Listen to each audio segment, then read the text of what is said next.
उसके बाद डायरेक्ट आप इस पोर्टल पर आ जाते हैं। यहाँ पर आने के बाद एक ऑप्शन देखिए मिलता है कंज्यूमर का, जिस पर आपको क्लिक करना है। एक ऑप्शन मिलता है भारत आधार सीडिंग इनेबलर का, जिस पर आपको क्लिक करना है।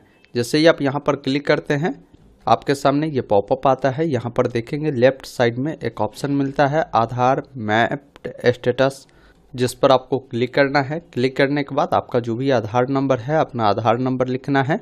उसके बाद जो कैप्चा कोड मिलता है उसे फिल करना है। चेक स्टेटस वाले विकल्प पर क्लिक करना है।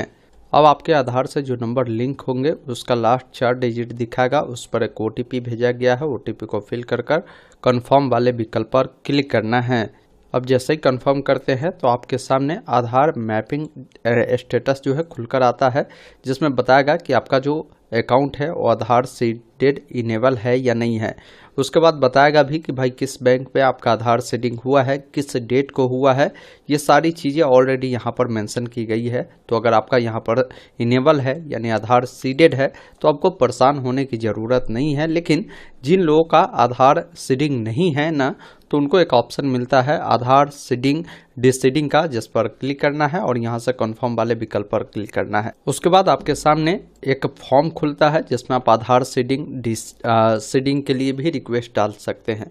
आपका जो भी आधार नंबर है ना, अपना आधार नंबर फिल करेंगे। आप अपने आधार कार्ड को सीडेड करना चाहते हैं तो यहाँ पर सीडिंग वाला जो ऑप्शन है उसको चुनेंगे। अगर आप इसको डिसीडिंग करना चाहते हैं तो आप यहाँ पर डिसीडिंग को भी चुन सकते हैं। तो जिनका मान लीजिए अभी तक सीडिंग नहीं है तो आप सीडिंग करना चाहते हैं तो सीडिंग को चुनेंगे। आपको बताना है कि आपका जो बैंक अकाउंट है वो किस बैंक में है। यहाँ पर लगभग सभी बैंक का जो है नाम आपको देखने को मिलता है। आपका जिस भी बैंक में अकाउंट हो ना, अपना बैंक को चुनेंगे। उसके बाद पूछता है कि सीडिंग टाइप किस प्रकार है। आप पहली बार अपने अकाउंट को सीडिंग कर रहे हैं तो आपको ऑप्शन मिलता है फ्रेश सीडिंग। अगर मान लीजिए आपका आधार सीडिंग है, मान लीजिए मेरा SBI में है लेकिन SBI में मेरा 2 अकाउंट है, मैं दूसरे अनदर अकाउंट में चाहता हूँ भाई सीडिंग हो, तो ये movement same bank with another account को चुनेंगे।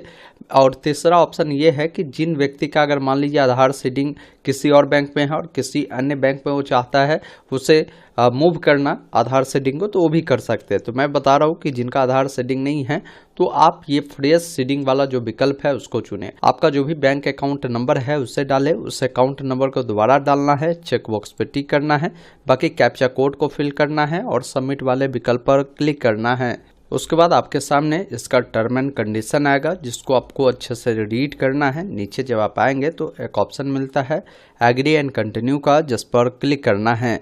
उसके बाद जो भी आपका आधार नंबर होगा उस पर एक OTP गया होगा आधार से लिंक नंबर पर, उसका लास्ट डिजिट भी दिखाएगा। OTP को आपको यहाँ पर फिलअप करना है। उसके बाद एक ऑप्शन देखिए मिलता है कंफर्म का, जिस पर क्लिक करना है। जैसे ही कंफर्म वाले विकल्प पर क्लिक करते हैं उसके बाद इस प्रकार एक मैसेज आएगा कि आपका जो बैंक अकाउंट है अभी किस बैंक में सीडिंग है और आप जो नए सिरे से आपका सीडिंग हो रहा है किस बैंक में है। आप कंफर्म है तो कंफर्म पर क्लिक करें। इस प्रकार आपका सक्सेसफुली जो आधार सीडिंग के लिए आपने जो रिक्वेस्ट डाला है वो एक्सेप्ट कर लिए गए हैं और आपको 24 से 48 घंटे या हो सकता है यहाँ पर 7 दिन का भी समय लगे, आपको स्टेटस पुनः दोबारा देखना है तो आपका आधार सीडिंग जो है जो भी बैंक में आपने डाला है उसमें सीडिंग हो जाएंगे। बाकी उसको चेक करने का प्रक्रिया मैंने आपको वीडियो के शुरुआत में ही बता दिया, उसी माध्यम से आप आधार सीडिंग देख भी सकते हैं।